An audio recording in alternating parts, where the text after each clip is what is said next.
दोस्तों, क्या आपको पता है हवाई जहाज में सफर करने के दौरान एरोप्लेन मोड को क्यों ऑन करना पड़ता है? और क्या आपको पता है सभी इमोजी पीले रंग के ही क्यों होते हैं? और क्या आपको ये पता है भारत के हर नोट पर गांधी जी की फोटो क्यों छपती है? दोस्तों, स्वागत है आपका मेरे इस YouTube चैनल में और चलिए शुरू करते हैं कुछ मज़ेदार फैक्ट्स के साथ। Fact number 1। दोस्तों, आपने कई तरह की बिस्किट खाई होगी जिनमें कई सारे छेद बने होते हैं। बहुत सारे लोगों की तरह शायद आपको भी लगता होगा कि यह बिस्किट का डिज़ाइन है, लेकिन ऐसा नहीं है। बिस्किट में छेद करना इनकी मैन्युफैक्चरिंग का एक ज़रूरी हिस्सा होता है ताकि बेकिंग के समय इन छेदों से होकर हवा पास हो सके।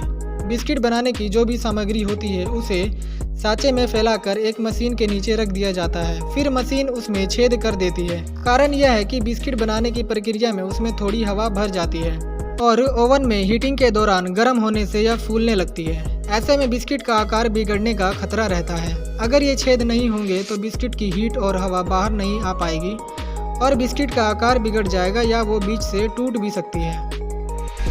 Fact number 2।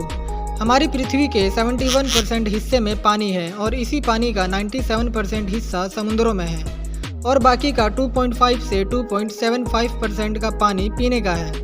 ये बात तो हम सभी जानते हैं कि समुद्रों का पानी खारा है और ये पानी इतना खारा है कि अगर आप समुद्र के 100 ग्राम पानी को लेंगे तो उसमें से करीब 3.5 ग्राम तो नमक ही निकल जाता है। और अगर सारे समुद्रों का सारा नमक निकाल के पृथ्वी पर फैला दे तो पृथ्वी पर इसकी परत 500 मीटर तक हो जाएगी। लेकिन समुद्र में इतना सारा नमक कहाँ से आया कि पानी इतना खारा हो गया? दोस्तों, जब बरसात होती है तो बरसात का पानी हवा में मौजूद सभी गैस के संपर्क में आने से हल्का अम्लीय यानी नमकीन हो जाता है और यही पानी जमीन और पहाड़ों से होते हुए नदियों के रास्ते समुद्र में जाता है और यही प्रक्रिया चलती रहती है। लेकिन पानी खारा होने की सबसे बड़ी वजह है समुद्र में होने वाले ज्वालामुखी विस्फोट।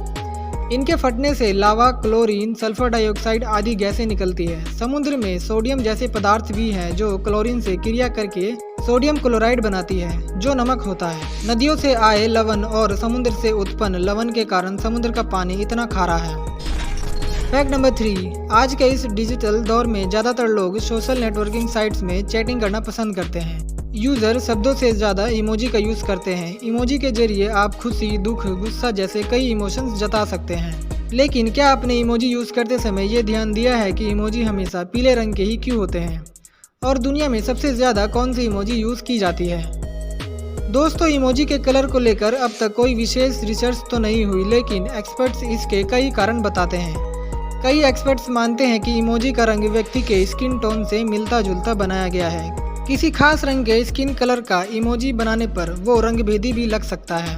और कुछ लोगों का मानना है कि हंसता और खिलता हुआ चेहरा पीला नजर आता है और पीला रंग खुशी का प्रतीक होता है, इसलिए इमोजी का रंग पीला रखा गया है।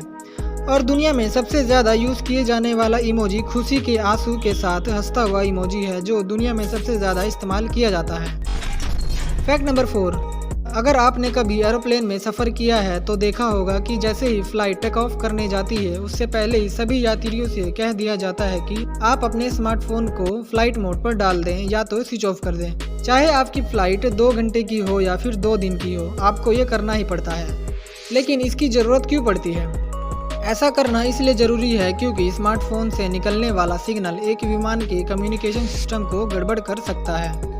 ऐसा करने से सेल्यूलर नेटवर्क एक्टिव हो जाएगा और इसकी वजह से विमान का नेविगेशन बुरी तरह से प्रभावित हो जाएगा।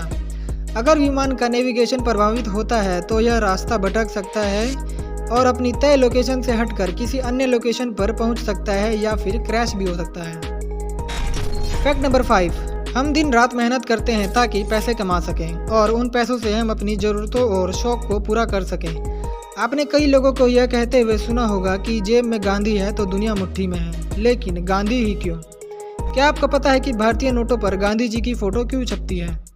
साल 1969 में आरबीआई ने गांधी जयंती के मौके पर सबसे पहले 1 रुपये के नोट पर गांधी जी की फ़ोटो को छापा।